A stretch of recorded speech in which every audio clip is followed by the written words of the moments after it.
I frequently felt during these last 10 years of past life regression therapy, which I approached both as a therapist and as a client, like someone peeking behind the stage of a theater, wanting to discover the secrets laying behind a great performance. Only that in my case, I was speaking behind our own lives. What I mean is that I discovered through past life regression how each of our terrestrial lives are in a such carefully way planned, built up, and how they link one with the other on a, let's say, cause and effect principle, which has as its main aim our evolution as spiritual beings. I was fascinated by the great details in our lives, which are never left without being so carefully taken into consideration. I can even give you an interesting and possibly amusing example. For example, in a past life, I met the soul who is my husband in my current life. And we were also involved in a romantic relationship.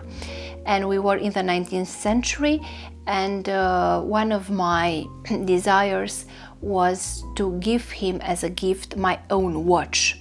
At that moment, watches were made up of precious metals, gold or silver, and they were not at all something so easily to buy like it is nowadays. Only that, unfortunately, before managing to fulfill this desire that I had, my watch was simply stolen.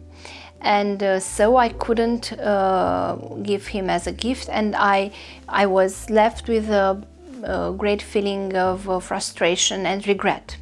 So coming back to my current life, after I met my husband, when we celebrated 1 year, I decided to make him a surprise and to buy him a watch. Only that, what it is essential to mention is that at that moment I didn't know anything about past lives or past life regression. All this story came into my life a few years later. So at the moment I was not aware of the meaning laying behind my gesture and my desire. Only that a few years later, this situation showed to me that absolutely not even the tiniest detail of our life is left without being carefully planned. Everything that our soul needs and wants to really express, to solve from another previous life or to live, will be expressed, because we do come in these terrestrial lives to express certain feelings, to live certain situations, certain experiences.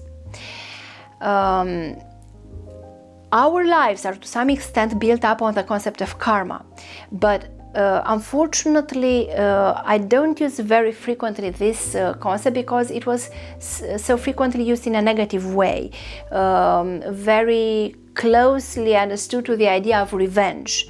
And in my opinion, this is not at all the way karma should be perceived. Karma is rather a cause and effect relationship, but which might be also a positive one. For example, if in a past life you had a child whom you loved so much, and the child unfortunately died of a very serious illness at, let's say, 10 years old, you might feel as a soul this very deep desire to come back on earth and to reunite with your child and to live a happy life together. So this is a cause and effect relationship which determines a new story and a new life, but not in a negative way at all. I think that the concept of karma was so nicely and in such poetic way expressed in a French book on reincarnation, in which it was said that if you are throwing a stone being on the shore of a lake and you are throwing it in the water, the stone will naturally give birth to some small waves going towards the middle of the lake. And a few seconds or minutes later, these waves will return, will come back towards the shore, towards the original point where you threw the stone in the water. So this is, I think, the right way of conceiving this idea of cause and effect on which our lives are built up.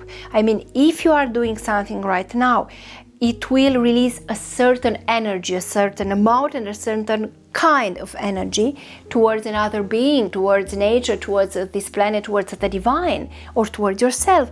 And that energy will one day, sooner or later, in the same life or in another life, return to you in one form or another.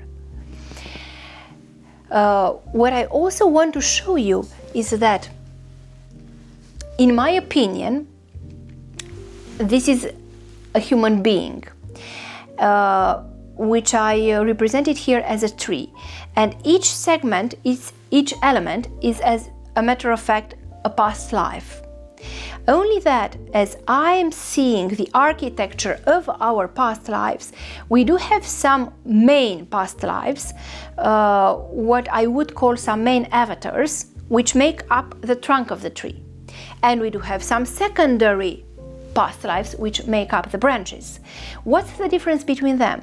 In the main past lives, we do develop our let's say our main characteristics as a personality, and moreover these main past lives determine, each of them, an important step in our evolution as a spirit. They are like steps on a ladder of evolution. On the contrary, the secondary lives determine less our personality, and they do tend to solve smaller problems which frequently are a consequence of these main lives. For example, you might have worked on a main life for developing your self-esteem. And after working in this main life, you might have developed a conflict between you and your parents in that life. And you might choose to come back on earth only for solving especially this relationship with your parents.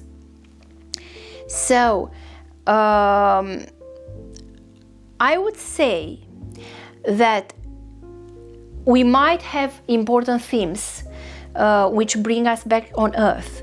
These themes might be linked to certain aspects of our personality which we want and we need to develop. They might be linked to particular relationships. For example, we might have some lives working on the relationship with the divine, or on the relationship with our soulmate, or even on the relationship with our own self. Or we might have also lives in which we keep on fulfilling a certain passion that we have. For example, I spoke about myself, revealing to you that I have many lives in which I follow a spiritual path, and I kept on returning on earth in order to discover more and more on the relationship between man and God, and between these different realms, which are our physical world and the non-material world above. But all in all, no matter if we speak about main avatars or secondary avatars, if we speak a certain theme or another, what I want to stress is that we all have a common purpose for which we come back on earth times and times again, and it's a common theme which defines the whole mankind, and which is learning how to love and learning what love really is. Because unfortunately, I think that much too often what we do call life on earth is not love with capital L. Too frequently we love people who meet our expectations, people who support us. We love sometimes for even unconsciously obtaining something in return. But love, as is conceived and felt by the divine, is unconditional, is unlimited, is such a pure and strong feeling. And I think that in the end, that's the main purpose of each earthly incarnation. And I think that in order to close up this topic, I will ask for you the permission to read a few lines at the end of Being Pyotr Ilyich, which were shared with me by the divine in a past life regression therapy. All this incredible effort made by all of you and by myself has only one purpose. Through the education I have given to you during all these lives on earth, which is a school, your evolution aims towards an essential and ultimate truth: to learn how to love. That's all. To love yourself, each other, and eventually me. There is no other purpose for your growing up than to get together again, you and me. Only that this time, in opposition to the moment when I gave life to you, you will have learned to love intensely and indefinitely. Love is, in fact, the only thing that both you and me are looking for.